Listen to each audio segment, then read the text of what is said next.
Instagram പ്രൊഫൈലില് ഇതൊരു formal interview session അല്ല, ഒരു ചിറ്റ് ചാറ്റ് സെഷൻ ആണ്. ഷാദുക്കയുടെ ഇൻസ്റ്റഗ്രാം പ്രൊഫൈലില് നമ്മൾ സാധാരണ നമുക്ക് ഏറ്റവും ഫേവറേറ്റ് മൊമെന്റ്സ് പിൻ ചെയ്ത് വെക്കില്ലേ? ഷാദുക്ക അങ്ങനെ പിൻ ചെയ്ത് വെച്ചിരിക്കുന്ന 3 പോസ്റ്റുകളുണ്ട്. 2 പോസ്റ്റ്, 3 ഒരെണ്ണം മമ്മൂക്ക സാറിന്റെ കൂടെ നിൽക്കുന്ന ഒരു ഫേവറേറ്റ് ആണ്. അതൊരു രസമാണ്. അപ്പുറയും ഇപ്പുറയും വേറെ 2 പോസ്റ്റുകൾ കൂടി ഉണ്ട്. അത് ഷാദുക്കയുടെ ഒരു ഫിറ്റ്നസ് ട്രാൻസ്ഫോർമേഷൻ പോസ്റ്റുകളാണ്.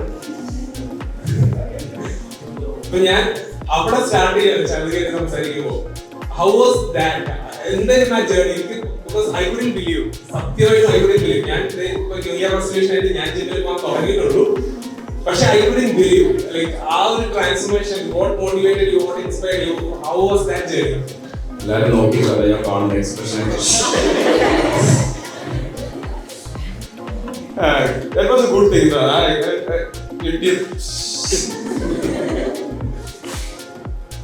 എല്ലാവരും കണ്ടില്ലേ? Actually,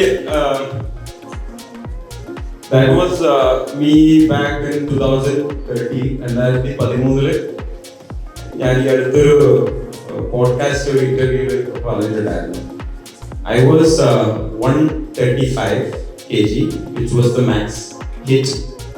അത് കഴിഞ്ഞിട്ട് it's like after a year, ഒരു 2013 I started working out, plan എല്ലാം ചെയ്ത്. So I had a plan actually. ഒരു മാറ്റം വേണമെന്നൊരു നിർബന്ധമായിരുന്നു. Because I was lacking a confidence in me. അത് എല്ലാവർക്കും ആവണമെന്നില്ല. പഠിച്ചിട്ടുള്ള ഒരുപാട് എല്ലാവരും ഹാപ്പിയാണ്, എല്ലാവർക്കും അങ്ങനെ ആവണമെന്നില്ല. പക്ഷെ ആസ് ഷഹദ് മൊയ്തീൻ എന്ന വ്യക്തിക്ക് അതൊരു നിർബന്ധമായിരുന്നു ചെയ്യണമെന്നുള്ളത്. അപ്പോ നിങ്ങൾ ഈ ഒരു 135 കിലോ എന്നൊക്കെ പറഞ്ഞാൽ തടി കുറയ്ക്കുന്നതിനെ കുറിച്ച് ആലോചിക്കാൻ കഴിയില്ല. കാരണം എത്ര കുറയ്ക്കണം. അങ്ങനെ ഞാൻ കോഴിക്കോട് മലപ്പുറത്തുള്ള ഒരു ഡോക്ടർ ഉണ്ട്, ഞാൻ വിളിച്ചു ഡോക്ടർ. ഞാൻ ദുബായിലാണ് പഠിക്കാൻ. ദുബായിൽ പോയതല്ലേ തടി കുറയുന്നു വിചാരിച്ചില്ല. കാരണം ഫ്രണ്ട്സ് എല്ലാവരും UK പഠിക്കാൻ പോയിട്ട് കഴിഞ്ഞു. ഞാനാണ് ദുബായി പഠിക്കാൻ പോയിട്ട് 15 കിലോമീറ്റർ. കാരണം 800 കിലോമീറ്റർ ഒക്കെ മന്തി കഴിക്കാൻ വണ്ടി എടുത്ത് പോവാന്നൊക്കെ പറഞ്ഞാൽ എന്തായാലും കഴിക്കും. അപ്പോ ഞാൻ ഡോക്ടറെ വിളിച്ച് ഞാൻ പറഞ്ഞത് എനിക്ക് തടി കുറയ്ക്കണം, പണിയെടുക്കാൻ വയ്യ, അപ്പോൾ സർജറി ചെയ്ത് കുറച്ചത്. അപ്പോൾ ഡോക്ടർ പറഞ്ഞു ഞാനൊരു 4 മാസത്തേക്ക് ഇവിടെ ഇല്ല, പക്ഷെ അതൊരു 4 മാസം കഴിഞ്ഞിട്ട് നാട്ടിലേക്ക് പോകുന്നു. അപ്പൊ ഞാൻ തോന്നി യെസ്, ഒരു 4 മാസമല്ലേ, ട്രൈ ചെയ്ത് നോക്കാം എത്ര കുറയുന്നത്. ആ 4 മാസത്തില് I started to see results and all. So the main thing is that my results was my motivation. Each and every day I do work out, I do control on my food and all. എല്ലാ ദിവസവും consistent ആയിട്ട് ഇത് ചെയ്യാനും അത് കഴിഞ്ഞിട്ടുള്ള റിസൾട്ട്സിൽ enjoy ചെയ്ത് ആ results is what drive me through out the year. ഇന്ന് 9 വർഷമായി ഞാൻ വർക്ക്ഔട്ട് ചെയ്യുന്നത്. ഇന്ന് രാവിലെ കൂടി ജിമ്മിൽ പോയി വർക്ക്ഔട്ട് ചെയ്തിട്ടാണ് ഇവിടെ വന്നത്. So that was more into me. അത് കഴിഞ്ഞ് മൊത്തം 55-56 കിലോ കുറച്ചു. കുറച്ച് കഴിഞ്ഞിട്ട് I felt more confidence when standing zone. എനിക്ക് ഏറ്റവും വലിയ ആഗ്രഹം ഇൻസൈഡ് ചെയ്തിട്ട് ബെൽറ്റ് ഒക്കെ ഇടാന്നുള്ളത് ഏറ്റവും വലിയ ആഗ്രഹം. You can see how I dressed. കാരണം എന്റെ ഞാനത് കണ്ടിട്ടില്ല, ഓർമ്മ വെച്ച കാലത്ത് എനിക്കത് പറ്റിയിട്ടില്ല. എന്നും 3 ഡിജിറ്റ് നമ്പറാണ് വെയിങ് മെഷീനിൽ. സങ്കടം വന്നിട്ട് അറ്റത്തേക്ക് കിട്ടാറ്. പിന്നെ ഒരു പെരുന്നാളിന്റെ ഡ്രസ്സ് കിട്ടാണ്ടായപ്പോഴാണ് ഈ ഡിസിഷൻ എടുത്തത്. നിങ്ങൾക്ക് എല്ലാവരും പറയാം, കോഴിക്കോട്ടുള്ള ആൾക്കാർക്ക് പെരുന്നാൾ എന്ന് പറഞ്ഞാൽ ഡ്രസ്സ് വാങ്ങുന്ന ഒരു ആഘോഷമാണ്. ആ ഡ്രസ്സ് കിട്ടാണ്ടായപ്പോൾ, കാരണം അന്ന് ഈ 2012 ഈ പ്ലസ് സൈസുകളൊന്നും ഇറങ്ങാറില്ല. അപ്പോൾ I felt like I should do a change on this and I give my 100% on that.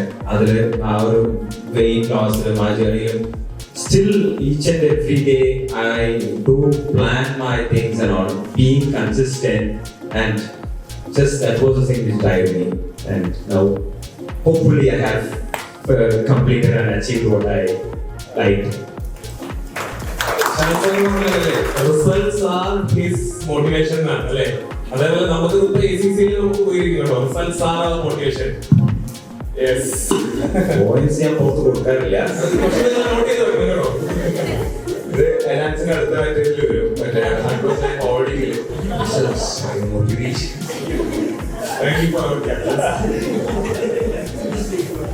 Okay. So fitness അല്ലാണ്ട് മറ്റെന്തെങ്കിലും ഹോബീസ് എന്തൊക്കെയാണ് ഹോബീസ്? ഇൻസ്റ്റഗ്രാമിൽ കൂടുതൽ mostly I like traveling, especially bike ride കുറച്ച് ഇഷ്ടമാണ്. ഒരുപാടൊന്നുമില്ലെങ്കിൽ കിട്ടുന്ന സമയങ്ങളിൽ റൈഡ്സ് എല്ലാം പോകും. Actually my team is managing my business well, so I have A free time on that. അപ്പോൾ അങ്ങനെ യാത്രകൾ പോകും. പിന്നെ എനിക്ക് കുറച്ച് ഈ പെറ്റ്സ് എല്ലാം ബേർഡ്സ് എല്ലാം ഉണ്ട് വീട്ടിൽ കുറച്ച്. അപ്പോൾ അതൊക്കെയാണ് എൻ്റെ കുറച്ച് ആഗ്രഹങ്ങൾ, ഇഷ്ടങ്ങളും ഹോബീസും കൂടുതലും അത് തന്നെയാണ്. ഇതിന്റെ അടുത്ത ക്വസ്റ്റ്യൻ വരാനിരുന്നത് എങ്ങനെയാണ് ഈ മാനേജ് ചെയ്യാന്നുള്ളതാണ്. ഇത്ര ഹോബീസ് ഇത്ര ട്രാവൽ ചെയ്യാൻ എവിടെ time കണ്ടുപിടിക്കുന്നതാണ്. You already answered it. He has a good team behind it. So അടുത്തൊരു ക്വസ്റ്റ്യനിലേക്ക് വരികയാണെങ്കിൽ നമ്മൾ ഒരുപാട് ട്രാവൽ ചെയ്യുന്നു പറഞ്ഞില്ലേ. നമ്മളിപ്പോ ഈ ബിസിനസ് ലീഡർ ആയിട്ട് ഒരു ബിസിനസ് ലീഡ് ചെയ്യുമ്പോൾ ഈ travels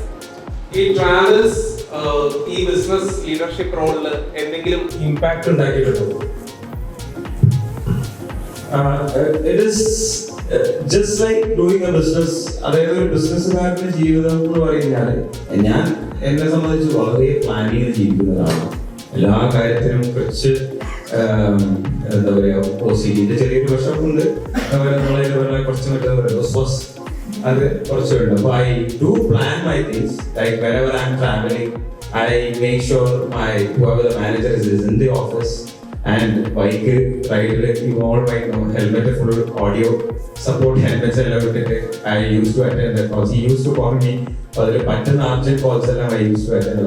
So the thing is that the planning which I do, if I'm നമ്മൾ പണ്ട് ചെറുപ്പകാലത്തെ മാതിരി വയനാട് പോവാം, അത് മാത്രം നടക്കില്ല. കുറച്ചൊന്ന് പ്ലാൻ ചെയ്തിട്ട് I do plan each and everything. I would say from marketing, finance, production, quality management, everything. That is each and every department for HR. എല്ലാ കമ്പനിയുടെ എല്ലാ ഡിപ്പാർട്ട്മെന്റും as a CEO I am heading all the departments. അപ്പോൾ എല്ലാ ഡിപ്പാർട്ട്മെന്റും what he asked is a very valid question. So how do you find time for your things and all? How you are traveling and all? So what I do is I plan my things, I schedule my things.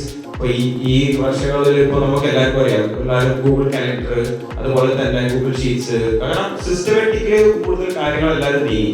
There is reminder apps which could remind you, task managers, ClickUps, അങ്ങനെ ഒരുപാട് technologically driven ആയി കാര്യങ്ങളെല്ലാം. So what we did is we implement those technology which is easier available in the market, and then we made more system running kind of activity activity. So that made things easy for me to control. Like whenever I'm here, I could control the factory production, which is in Kanjikot, which is in Kannur, which is in Calicut. So I could control all those things easily. So the thing is that all about just being or having a very good plan about what you are doing. So that was the thing which goes. ഈ travel ചെയ്യുമ്പോൾ നമുക്കിപ്പം പുതിയ കുറെ എക്സ്പീരിയൻസുകൾ ഓരോ ട്രാവലും നമുക്ക് കിട്ടുമല്ലോ. അപ്പോ ഇപ്പൊ കുറെ സ്റ്റോറീസ് ഉണ്ട്. ചിലർ ട്രാവൽ ചെയ്ത് അവിടെ ചെന്നപ്പോഴാണ് ഇങ്ങനെ ഒരു ഐഡിയ കിട്ടിയത്, അങ്ങനെ ബിസിനസ് സ്റ്റാർട്ട് ചെയ്തു എന്നൊക്കെ പറഞ്ഞ കുറെ സ്റ്റോറീസ് കേട്ടിട്ടുണ്ട്. അപ്പോ ഈ ട്രാവൽസ് അങ്ങനെ ഒരു ആ ഒരു പോയിന്റിൽ നമ്മുടെ ബിസിനസ്സിനെ എന്തെങ്കിലും പോസിറ്റീവ് ഇമ്പാക്ട് ഉണ്ടാക്കാൻ പറ്റിയിട്ടുണ്ടോ? അത് നേരത്തെ പറഞ്ഞ പോലെ actually bone with the business things ആണ്. അതായത് ജനിച്ച മുതൽ കേൾക്കുന്ന ബിസിനസ് ആയതുകൊണ്ട് നിങ്ങൾ ചോദിച്ച പോലെ എല്ലാ യാത്രയിലും ഇപ്പൊ ഞാൻ ഒരു ചെറിയ എക്സാമ്പിൾ പറയാം. ഞാനിപ്പം മൂന്നാറ് ഒരു ബൈക്ക് റൈഡ് പോയി. And after that, on this ride, no, after reaching the point, I called my GM and I asked, Moonar hotel holding kandillo. So this thing is always in the head. There are low chances. I don't know how we can't get out of this. But this is a part of our daily routine now. So I have this thing always in me. Whenever I see a good thing, an experience like last year in Germany, there was steel industry event. Actually, from India, I don't think there are any manufacturers who are actually there. The main thing of this kind of events is an international expo, which happens in Germany. Local steel manufacturers, machinery manufacturers, So there is like a robot standing there and doing manufacturing steel things and all, cutting, welding and all. ഒരു standing robot നമ്മൾ ഇന്ന് കാണുന്ന പോലെ ഒരു artificial ഇന്റലിജൻസിന്റെ support കൂടി വെച്ച് run ചെയ്യുന്ന ഒരുപാട് കാര്യങ്ങൾ റൺ ചെയ്യുന്നു. So I used to attend those events. So very casually, with my family, I went to Germany or European, the usual like Paris, Germany, Switzerland trip. So I went to this event. And what I did is I focused on how the stalls and everything they set up. For event എങ്ങനെയാണ് the stalls set up here? What are the things? And that was the first thing which is right. And I was more into marketing. അപ്പോൾ ഞങ്ങൾ കേരളത്തിൽ ഒരുപാട് events ചെയ്യുന്നുണ്ട്. അപ്പോൾ I want my thing or my brand to be shown as bigger and louder. അതായത് quality feel ചെയ്യുന്ന ഒരു output I have to give it. അപ്പോൾ അങ്ങനെ നിൽക്കുമ്പോഴാണ് ഇങ്ങനത്തെ ഇവന്റ്സിന് പോകുമ്പോൾ I see things, I grasp things. And what I do is I write down note on that and I leave it. I discuss with my team on that. And then not just this, even machinery I got, whatever I see, there is this thing called entrepreneurial business. I can always in me. If I say every one day there is a construction site in Arakapo, first thing goes like the steel that you use in obviously. വേറൊരു ബ്രാൻഡിന്റെ hoarding കയറിയാൽ first അതിലെ കാണാൻ ഇതിലെ സ്വന്തം board കാണുള്ളൂ, right? ഇപ്പോ കെൻസ എന്നുള്ള ഒരു ബ്രാൻഡ് അല്ലെങ്കിൽ ആ ഒരു ബിസിനസ് ഒരിക്കലും നമുക്ക് വിട്ട് വേറൊരു ലൈഫ് ഉണ്ടാവില്ല എന്നാണ്. ഒരു സിഇഒ ലൈഫ് എന്ന് പറഞ്ഞു കഴിഞ്ഞാൽ ഒബ്വിയസ്ലി ഒരു മൺഡേ ടു ഫ്രൈഡേ ജോബ് അല്ല, ഒരു 24/7 ജോബ് റോളാണ്. അപ്പോ എങ്ങനെ ഒരു average day in your life എങ്ങനെ തുടങ്ങുന്നു, എങ്ങനെ എൻഡ് ചെയ്യുന്നു? How do you plan A day? That's a very, very personal question. ഇത് ഇപ്പൊ പറഞ്ഞ ഊഹിച്ചെടുത്തതല്ലേ, പ്ലാനിലുള്ളതല്ലോ. ജസ്റ്റ് ഐ ഡോണ്ട് തിങ്ക് അങ്ങനെ ഭയങ്കര എക്സൈറ്റിംഗ് ആയിട്ടുള്ള ഒരു ഡേ അതല്ല. Normal like I wake up early morning. I go to the gym first thing in the morning because that's the first thing which I love to do. And I would say ഞാൻ ജിമ്മിൽ ഇപ്പോൾ workout ചെയ്യുമ്പോൾ മാത്രമാണ് I think I mostly focused. ബാക്കി എല്ലാത്തിനും my mind is occupied. So that is the only time when I am more real me. ഇപ്പോൾ morning is the workout. ഞാൻ അതിന് ശേഷം only thing is I always have a healthy breakfast. പറഞ്ഞാൽ വിശ്വസിക്കില്ല, എല്ലാ ദിവസവും ഒരേ ബ്രേക്ക്ഫാസ്റ്റ് കഴിക്കുന്ന ഒരാളാണ്, ഒരേ ബ്രേക്ക്ഫാസ്റ്റ്. അപ്പൊ അതൊരു കുറച്ച് കാലമായിട്ട് ഒരു ഹെൽത്തിയർ മെനു ഞാൻ തന്നെ സെറ്റ് ചെയ്തിട്ട് daily the same thing.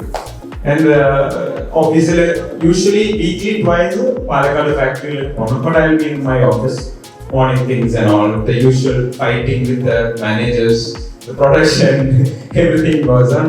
And after that I'll be at the office till evening. In the evening എനിക്ക് മോള് സ്കൂളിൽ വിളിക്കാൻ പോകണം, മറന്നുപോയി, വെരി ഇമ്പോർട്ടൻറ്റ്. 12:40 ഞാൻ ഫോണിൽ അലാം നോക്കും. മിസ്സായി പോയി കഴിഞ്ഞാൽ കഴിഞ്ഞ വീട്ടിൽ പോകണം, ഞാൻ വേറെ എവിടെയും പോകുന്നത്. And I go to pick her up.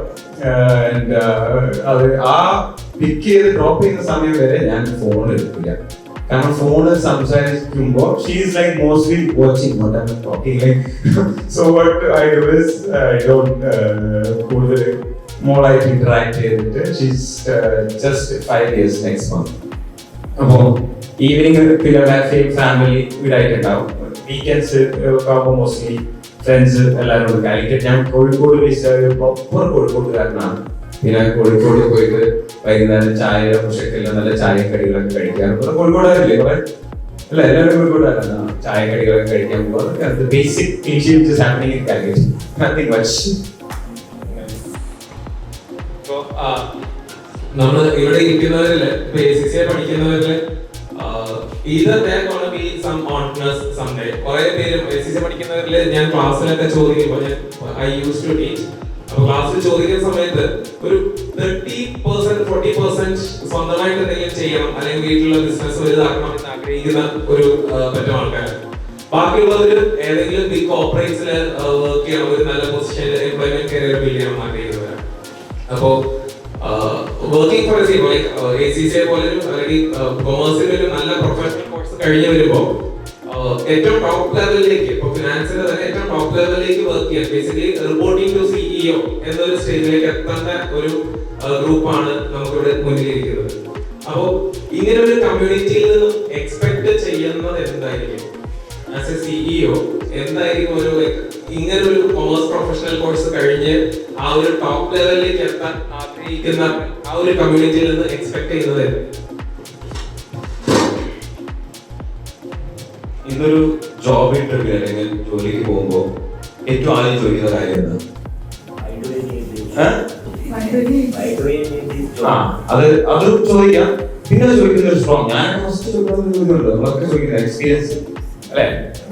ഈ എക്സ്പീരിയൻസ് എന്ന് പറയുന്നത് ഒരു വലിയൊരു ഘടകമാണ് ഒരു കാലം വരെ. ഇതാണ് എക്സ്പീരിയൻസ്. ഒരു ജോബ് വേക്കൻസി ഒരു പോസ്റ്റ് ഷെയർ ചെയ്തിട്ട് companies minimum 2 years of experience. ഈ എക്സ്പീരിയൻസ് നമ്മൾ പണിയെടുത്താലേ കിട്ടും. ഇപ്പോഴത്തെ experience right? So what I thought is that what kind of people I want is situations handle ചെയ്യാൻ പറ്റും. നേരത്തെ ഞാൻ പറഞ്ഞു, അറിയുന്നതാണെങ്കിലും അറിയാത്തതാണെങ്കിലും what we are expecting on an interview, what I am expecting from a person is how you handle the situation which we give, or how you handle the scenario. ഇതാണ് പ്രധാനമായ ഒരു കാര്യം. അതായത് ടാലന്റ് ആണ് മുഖ്യം, ബാക്കിയൊക്കെ പിന്നെ. ഇന്ന് ഞാൻ പറയാം, ഈ 2024 പോസ്റ്റ് കഴിഞ്ഞ് ഇറങ്ങുന്ന ഒരു സമയത്ത് ഇനി വരുന്ന ഒരു കാലഘട്ടത്തിൽ എക്സ്പീരിയൻസിനെക്കാളും കൂടുതൽ how talented you are, how special you are, how you can handle a situation in my company which I'm giving to you. So that's why I'm running a business. I got a return from this business. I have this kind of money. Whereas you are my finance manager in my company, I'll ask you what I want to do. What should I do? Should I invest on liquid assets, or should I invest on a fixed asset, or should I invest on a startup? So those kind of, I need a person actually. ഒരു കമ്പനിയിലെ not just CEO, കമ്പനിയിലുള്ള chairman ആയിക്കോട്ടെ, managing directors ആയിക്കോട്ടെ, CEO ആയിക്കോട്ടെ, ആരുമായിട്ടും direct communicate ചെയ്യാൻ പറ്റുന്ന ഏക division finance സയൻസിലാണ്. So അതായത് ഒരു കമ്പനിയുടെ പൾസറാണ്, ജീവനാണ്. അപ്പോ ആ ഒരു ഡയറക്റ്റ് ചെയ്യുന്ന ആൾക്കാർ we are expecting very much from them. Actually I would say എന്റെ father is been in the industry for past 35-40 years. And he still asks our finance manager, what should I do? Like what should we plan on this thing? So, ഇവിടെ ഇരിക്കുന്ന ഓരോരുത്തരും ഭാവിയിൽ ഒരു company ഒരു വലിയ post അല്ലെങ്കിൽ finance ഒരു post വരുമ്പോൾ you make sure there are people going to ask you about bigger things, bigger which you can't even imagine. So I would say like coming to my company as a finance head account, and we got a return which is I got this much return over 100 crore I have. I'm planning to invest on such things.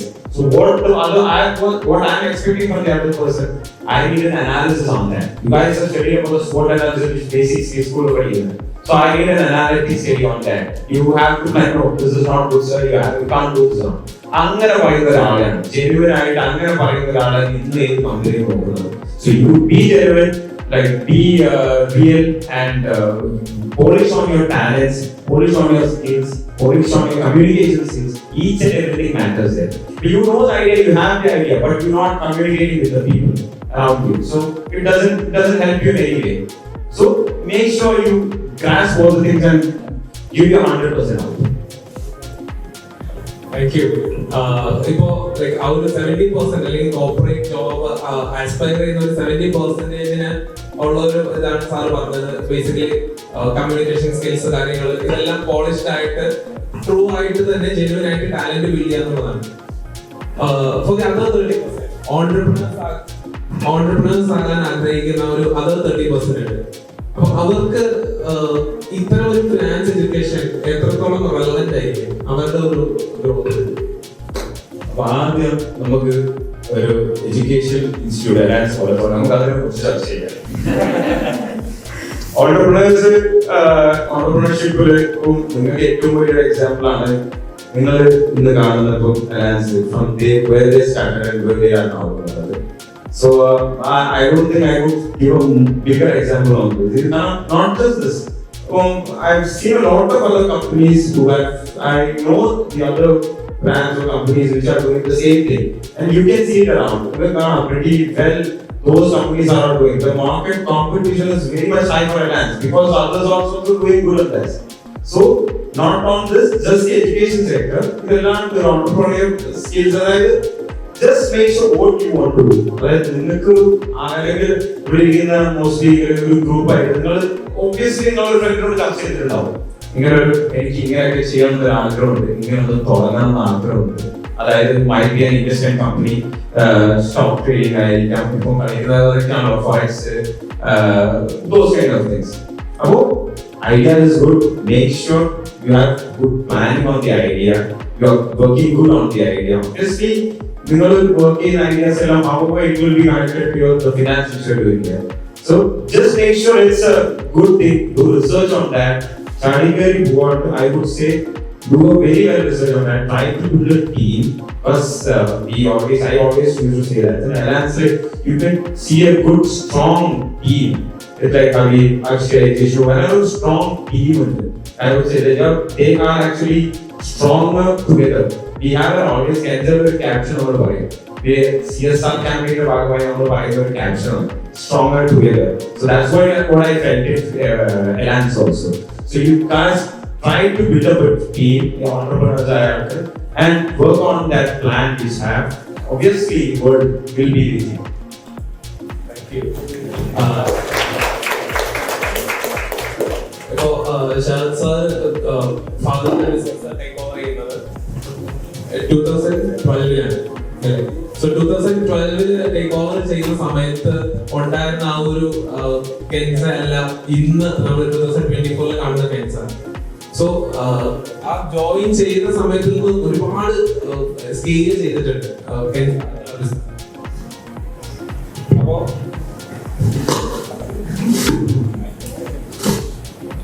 അപ്പോ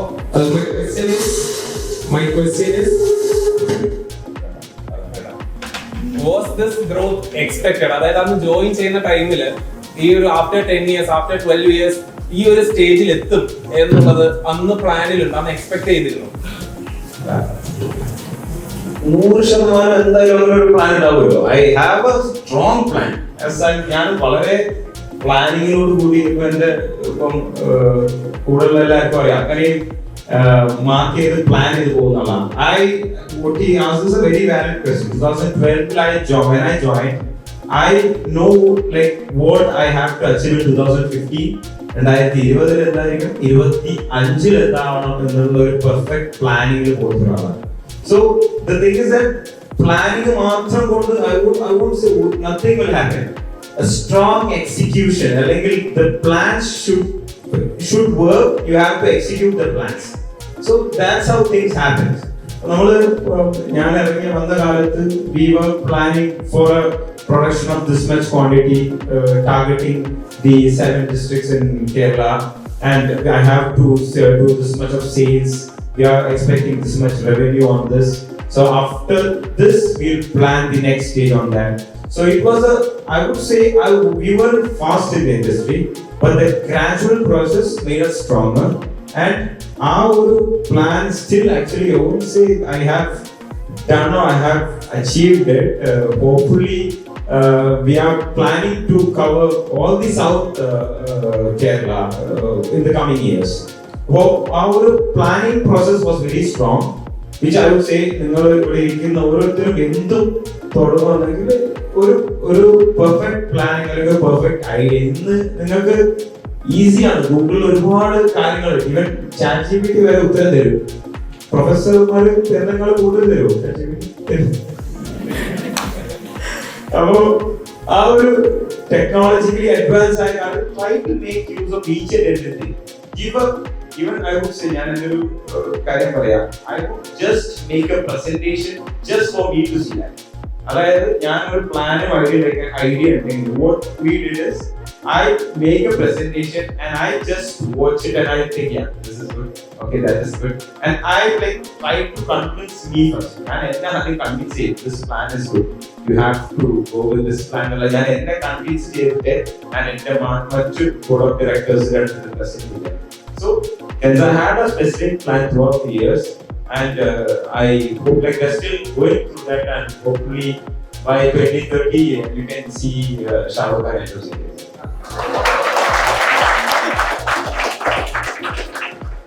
എത്ര like long term plan ആണ്? 10 years plan ആണോ, 20 years ആണോ, 30 years ആണോ? എത്ര ദൂരത്തേക്ക് plan ചെയ്യുന്നത്? അങ്ങനെ ആക്ച്വലി മുമ്പ് നമ്മള് സ്കൂളിൽ പഠിക്കുന്ന കൊമേഴ്സ് പഠിക്കുമ്പോൾ 5 year പ്ലാൻ എന്നെല്ലാം കേട്ടിട്ടുണ്ടല്ലോ അല്ലേ? പക്ഷെ ഞാന് പറയാട്ടോ, അത് സിലബസ് മാറ്റാനായി ഇനിയൊക്കെ 1 year പ്ലാൻ വേണം. Competition is damn high. എവിടെയാണ് കോമ്പറ്റീഷൻ പറഞ്ഞത്? Each and every day there is a new competitor in the market. There is a very fight in the market. So ഓരോ ദിവസവും if the plan and strategy is not according to the market, I have to change it. So I won't say ഞാൻ ഒരിക്കലും വാശി പിടിക്കാറില്ല, ഞാൻ ഇതാണ് plan ചെയ്തത്, ഇതെന്നെ work ആവുന്നുള്ളത്. Day in the morning my manager come to me and says I think this is the wrong place and we have to try this also. I'm ready to accept it if that's a good thing. So as my suggestion, as we are living in a very fast time, വളരെ വേഗത്തിൽ ഓടുന്ന ഒരു കാലഘട്ടത്തിൽ we have to make sure we are alert. We know whatever is happening around. Try to get more knowledge rather than just scrolling on the reels. Just make sure you grasp good inputs in you. And then to act and do plan. So Kenza has to actually, as he said, we do have the bigger plan and all. But what we do is we make a bigger plan, we cut it into small plans, and we try to execute throughout the years. So that was the planning thing which we does. And we do the analysis, SWOT analysis, different kind of analysis. കീറി കുറിച്ചിടും analysis ചെയ്ത് ആദ്യം ഡീമെറിറ്റ്സും ഡിഫെക്ട്സും പ്രശ്നങ്ങളും മാത്രമേ ചർച്ച ചെയ്യൂ. അത് മാത്രം ആദ്യം ബിഗർ നമ്പേഴ്സ്. നമ്മളിവിടെ ഫിനാൻസ് എക്സ്പേർട്സ് ആണല്ലോ. ഏതൊരു ബിസിനസ് സ്റ്റാർട്ട് ചെയ്യുമ്പോൾ എല്ലാവരും ആദ്യം പ്രോഫിറ്റ് റവന്യൂ കാൽക്കുലേറ്റ് ചെയ്യും, റിട്ടേൺ കാൽക്കുലേറ്റ് ചെയ്യും, net profit calculate, gross profit calculate, NP calculate ചെയ്യും. എൻപി കാണും. മിസ്സാവുന്ന ഒരു സാധനമുണ്ട് ടാക്സ്. ടാക്സിന്റെ കാര്യത്തിൽ മിക്ക സ്റ്റാർട്ടപ്പ് ആയിരുന്നപ്പോഴും ഈ ടാക്സ് കാര്യങ്ങൾ അഡ്ജസ്റ്റ്മെന്റ് ആയിട്ടുള്ള ടാക്സസ് എന്താണെന്നുള്ളതിന്റെ ടാക്സിന്റെ ഇതൊന്നും they are not even bothered on that. So I would say ഏതൊരു ആളൊരു സ്റ്റാർട്ടപ്പ് തുടങ്ങുമ്പോൾ first they should come to you guys. You have to guide them how to do the things. So make sure how valuable you all are. So അത് right. ഈ 2012 മുതൽ ഈ 2024 എത്തി നിൽക്കുമ്പോൾ 1000 crore turn ഓവറിൽ എത്തി നിൽക്കുമ്പോൾ ഒരു വലിയ സ്കെയിലിംഗ് അപ്പ് പ്രോസസ്സ് നടന്നിട്ടുണ്ടായിരുന്നു. അപ്പൊ ഇത്രയും ഒരു ഭീകരമായ രീതിയിൽ സ്കെയിലപ്പ് ചെയ്യുമ്പോൾ എന്തൊക്കെ കാര്യങ്ങളിലേക്കാണ് ശരത് സാറിന്റെ ഫോക്കസ് കൂടുതൽ പോയിട്ടുള്ളത് ഈ സ്കെയിലിംഗ് അപ്പ് പ്രോസസ്സിൽ? Like there are numerous departments, എല്ലാത്തേക്കും ഫോക്കസ് പോകണം. Actually scaling up a business അല്ലെങ്കിൽ സ്കെയിൽ അപ്പ് ചെയ്യാന്ന് പറയുന്നത് ഒരു ബിഗർ ജോബാണ്. അതായത് it's a big thing. Not just ഒരു company there is a 5 to 10 departments in a company. HR ആള് വേണം, അക്കൗണ്ട്സിൽ ആള് വേണം, ഫൈനാൻസിൽ ആള് വേണം, production, each and everywhere, even on the basic I have to scale up. So our focus, we were mostly planning on a factory expansion. I know the first thing which came into our mind. ഞാൻ നേരത്തെ പറഞ്ഞതുപോലെ quality product, the best quality which is around the world എത്തിക്കാന്നുള്ളതായിരുന്നു.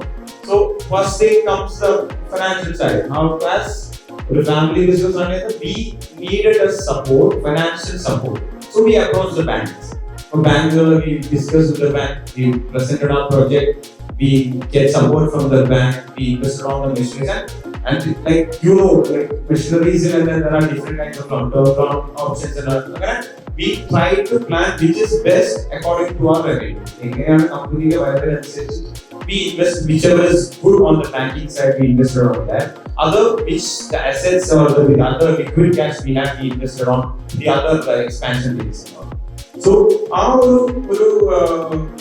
upscale അല്ലെങ്കിൽ നമ്മൾ ആ ഒരു വലിയൊരു upscale ചെയ്യുന്ന സമയത്ത് as a group of directors, everyone was important. So what we did is ഞങ്ങളുടെ കമ്പനിയിലെ ഞാൻ എൻ്റെ മറ്റു ഡയറക്ടേഴ്സ് എല്ലാവരും we separate the departments. a guy will look after the production, I will look after this. So what we did is we divided our works and all, and we individually focused on the department which we are having. As I am the CEO, I have a role to look after each and everything at the final. So everyone was doing well in this. We had a very good team for the expansion, for the upscaling and all. So that the teamwork or the team effort which made it easier and made it more helpful and where we have reached. Okay, coming to like branding, Allianceന്റെ corporate office ഹൈലൈറ്റിലാണ്. അപ്പോൾ എനിക്കൊന്നൊരു last month ഒക്കെ നമ്മൾ എക്സിറ്റിലേക്ക് പോകുന്ന സമയത്ത് highlight മോളിന് നേരെ opposite ആയിട്ട് ഒരു വലിയ ഹോർഡിംഗ് ഉണ്ട്. നമ്മൾ ഗെയിം ഓഫ് ത്രോൺസിൽ കാണുന്ന പോലെ ഒരു അയൺ ത്രോണിൽ നമ്മുടെ മമ്മൂക്ക ഇരിക്കുകയാണ്. ഭയങ്കര എന്താ പറയാ, അതൊരു ഭയങ്കര പ്രസൻസ് ആണ്. ആ ഒരു ഹോർഡിംഗ് കാണുമ്പോൾ തന്നെ എന്തോ ഒരു പൗരുഷം ഇങ്ങനെ പുറത്തേക്ക് വരുന്നു. ആ ഭയങ്കര ഒരു സൂപ്പർ ഇതാണ്. അപ്പോ what was the impact of Mammukka in Kensa? First, I would like to say that you guys in future might connect with my product, right? You might get in touch with the product. So a brand ambassador can influence the brand, but not in every brand. Okay, so I would say ഐശ്വര്യമായി Lux soap ഉപയോഗിച്ചുകൊണ്ട് എന്നെ അത് influence ചെയ്യണമെന്നില്ല, അല്ലേ? നിങ്ങളെ influence ഇല്ലയോ? അപ്പോ it is how it is manage or place. That is a very important thing when it comes to selecting a brand ambassador. So as we are a steel manufacturing brand, we need a person should be like very prominent, very powerful. Like ആൾക്കാർ ഇത് ഒരു സ്ഥിതികാര്യത കൊടുക്കുന്ന ഒരു മുഖം കെൻസക്കാരുമായി മാറ്റി. ആ സമയത്ത് actually we are doing A B2B business. ഞങ്ങൾ മറ്റു കേരളത്തിലുള്ള ഡീലർഷിപ്പുകളിലാണ് കൊടുക്കാറ്. അതായത് ഓരോ ജില്ലകളിലും 10, 15, 30, 40 dealers. They used to sell it across the Kerala, across their districts and all. So the first thing is that what we thought is, ഈ പറഞ്ഞ dealers they have to trust our brand. അതായത് trust ഫാക്ടറാണ് ഇന്ന് കേരളത്തിലുള്ള നിങ്ങൾ ഇന്ന് പുറത്തിറങ്ങിയ ഏത് ബ്രാൻഡിലും ഏത് അലയൻസ് ഓൾസോ വിശ്വാസം വേണം ആൾക്കാർ. അത് പാരന്റ്സിനായിക്കോട്ടെ, അലയൻസ് ആണെങ്കിൽ ഞങ്ങളതാണെങ്കിൽ ഞങ്ങളുടെ കസ്റ്റമേഴ്സ് ആയിക്കോട്ടെ, ഒരു വീടെടുക്കുന്ന വ്യക്തി ആയിക്കോട്ടെ. So how to build that trust? Trust എന്ന ഫാക്ടർ എടുക്കുമ്പോൾ സമയത്താണ് we discussed of having a brand ambassador. I started discussion with Prithviraj. Then it came and it goes on. പിന്നെ എത്തിപ്പെട്ടത് നമ്മൾ ഡിസ്കഷൻ കഴിഞ്ഞിട്ട് മമ്മൂക്കയായിട്ട് ഡിസ്കസ് ചെയ്ത് 2020 and he very positively said that he will do that, and we did an advertisement things and all.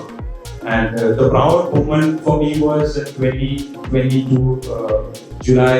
He uploaded a picture Facebook related. He tagged me when the notification was tagged me. And even I still have that screenshot. Okay, അത് അന്ന് correct കുറച്ച് കഴിഞ്ഞാൽ പോയല്ലോ ഫേസ്ബുക്കിൽ ഒഴിവാക്കുമല്ലോ. I screenshot it. എന്നിട്ട് he posted this announcing my association with Kensal. So that was like the boom in the market, the powerful thing which we stepped into. So how would impact, how would it change കേരളത്തിലുള്ള അങ്ങോട്ടുള്ള ഡീലേഴ്സിന് this brand has been in the industry for years, and they came with the brand ambassador, and they have increased their production. They have set up a factory which is German technology, automation and all. ഇതെല്ലാം പറയാൻ കാണിക്കണമെങ്കിൽ I need a face, I need a brand ambassador who is very much strong and people takes what he says. ആ ഒരു valuable ആയ ഒരാളെ ആവശ്യമുണ്ടായിരുന്നു. അങ്ങനെയാണ് ഈ ഒരു കാര്യത്തിലേക്ക് എത്തുന്നത്. പിന്നെ ഈ റീസെന്റ് ക്യാമ്പയിനെ കുറിച്ചാണ് പറഞ്ഞത്, ഗെയിം ഓഫ് ത്രോൺസിന്റെ. It was a very beautiful idea which the team came up with. Actually, the idea behind that was the photographer. You might know him, Mr. Shani Shakti, this Mumbai photographer. He came up with the idea. So we'll plan something like this and all. he's a very close friend of mine. So actually Anas was the one who implemented each and everything. He's my execution. I call him Angry Bird. And Angry Bird, whichever I say to him, he'll do it. So he have a good team with him. So we planned that chair and all. അത് ഞങ്ങളെ steel വെച്ചിട്ട് തന്നെ ഉണ്ടാക്കിയ ഒരു chair ആണ്. We designed it, we planned it and all. അപ്പം എനിക്ക് ഇത് കാണുന്ന ജനങ്ങൾക്ക് what he said was which I want from the people. കാണുന്ന ആൾക്കാർക്ക് oh wow, that's what I need and I hope we have done it. And other very caption was the thing which I have pretty much worked on. മികച്ചതിനേക്കാൾ മികച്ചത് അതായത് better than whatever things you have in the market. നമ്മുടെ advertisement ക്യാമ്പയിനിൽ തന്നെ നിങ്ങൾ പറയുന്ന ഒരു point ഉണ്ട് which you each one of you ഇവിടെ ഓരോരുത്തർക്കും ലൈഫിൽ ഇംപ്ലിമെന്റ് ചെയ്യാൻ പറ്റുന്ന കാര്യം. അതായത് അതിന്റെ കൺക്ലൂഷൻ ഇങ്ങനെയായിരുന്നു: മത്സരം നിങ്ങളോട് തന്നെയാവുമ്പോൾ അത് അവസാനിക്കുന്നില്ല. അതായത് മത്സരം നിങ്ങളോട് തന്നെയാവുമ്പോൾ അത് അവസാനിക്കുന്നില്ല, മികച്ചതിനേക്കാൾ മികച്ചതിലേക്കുള്ള തുടക്കമാണ്. അങ്ങനെയാണ് അതിന്റെ ഒരു conclusion. So you are fighting with yourself. So each and every day you wake up, you see the mirror. Yes, today I want to be the better. I want to bring out the best in me. So you fight with yourself. അതാണ് കെൻസ എന്നും implement ചെയ്തത്. ഞങ്ങൾ എന്തായിരുന്നു, എന്റെ പോരായ്മകൾ എന്തായിരുന്നു, അതിനെ fight ചെയ്ത് തരണം ചെയ്തിട്ട് ആ ഒരു മികച്ച എന്ന് പറയുന്ന രീതിയിലേക്ക് എത്തിപ്പെടാൻ കെൻസ സ്റ്റിൽ ട്രൈ ഉണ്ടായി. അങ്ങനെയാണ് ആ ഒരു ക്യാമ്പയിനും ആ ഒരു സ്റ്റൈലിലേക്ക് എത്തിച്ചേർന്നത്. Mohammed was very happy. He loved the thing which we did, our style, the trench coat, the high angle boots and all, jeans and everything, and he looked dashing. കണ്ടിട്ടുണ്ടാവുമല്ലേ 73 വയസ്സുള്ള മഹാപ്രതിഭ. So he is pretty much amazing. He can carry out any looks. You guys all know that Instagramൽ നിന്ന് ഏതൊരു image വന്നാൽ ഏറ്റവും കൂടുതൽ trending ആവുന്ന മറ്റൊരു വ്യക്തിയാണ്. So that everything helped us also to have a reach on that. That was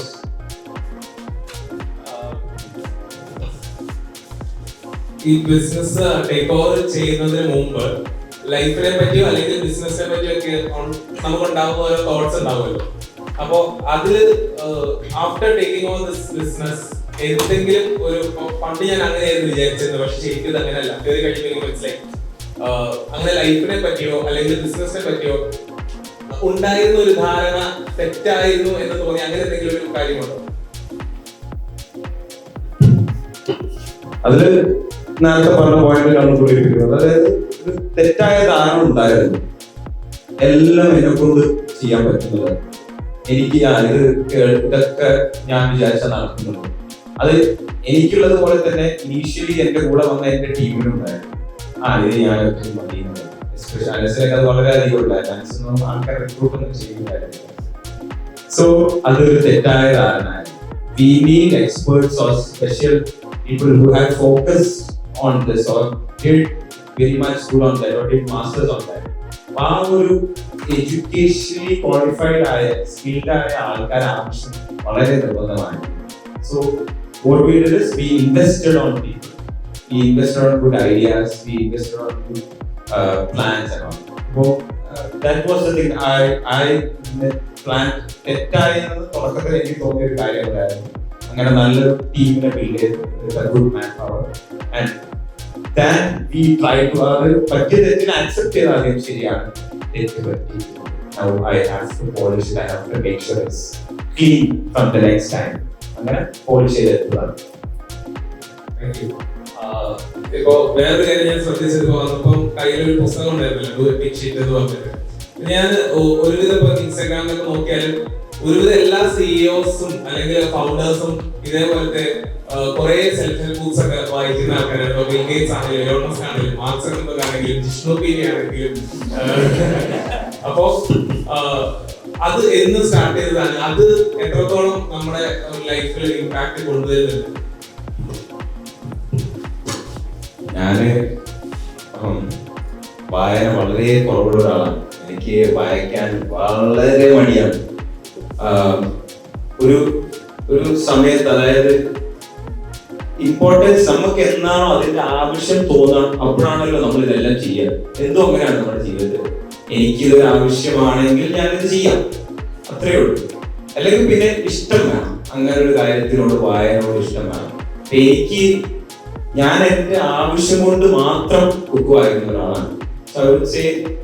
last ഒരു അധികമായിട്ട് ഒരു 2 വർഷമായിട്ടുള്ളൂ ഞാൻ കുറച്ച് വായനകൾ തുടങ്ങിയത്. So what the best thing it did is screen time കുറച്ച് കുറയ്ക്കാൻ സാധിക്കും. First thing. Second thing is that കുറച്ചുകൂടി പ്രൊഡക്റ്റീവ് ആകാൻ സാധിക്കും. നിങ്ങള് സമയങ്ങൾ, അതായത് ഇത്ര ചിന്തിച്ചാൽ മതി. നമുക്കൊരു ദിവസം നമ്മൾ രാവിലെ 6 മണി അല്ലെങ്കിൽ 7 മണിക്ക് എഴുന്നേറ്റാൽ രാത്രി 10 മണി 11 മണി വരെയാണ് നമ്മളെ ഒരു day time. So it is very valuable. നമുക്കറിയില്ല ഈ ലോകത്ത് നമ്മൾ എത്ര കാലമാണ് ജീവിച്ചിരിക്കുന്നത്.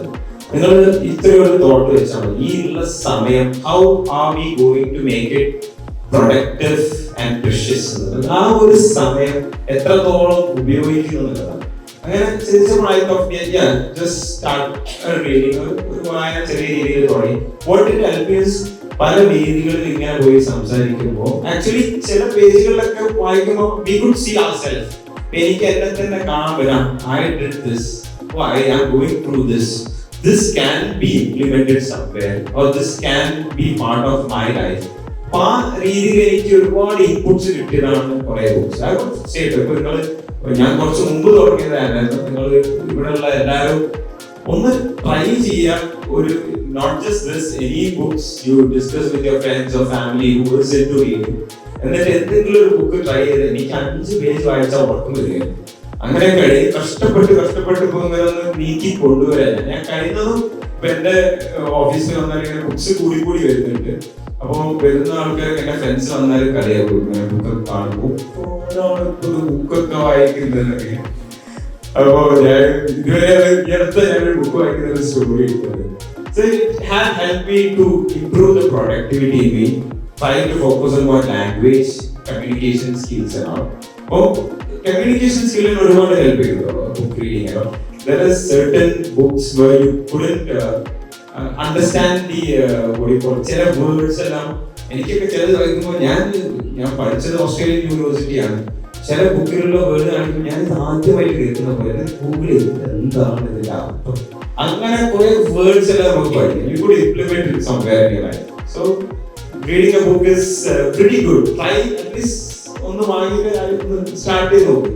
ബാലരമയിൽ തുടങ്ങാം. ഒക്കെ നമുക്ക് എവിടെ എത്തുന്നത്. Thank you, Shah. Thank you. So it was a very nice interactive session.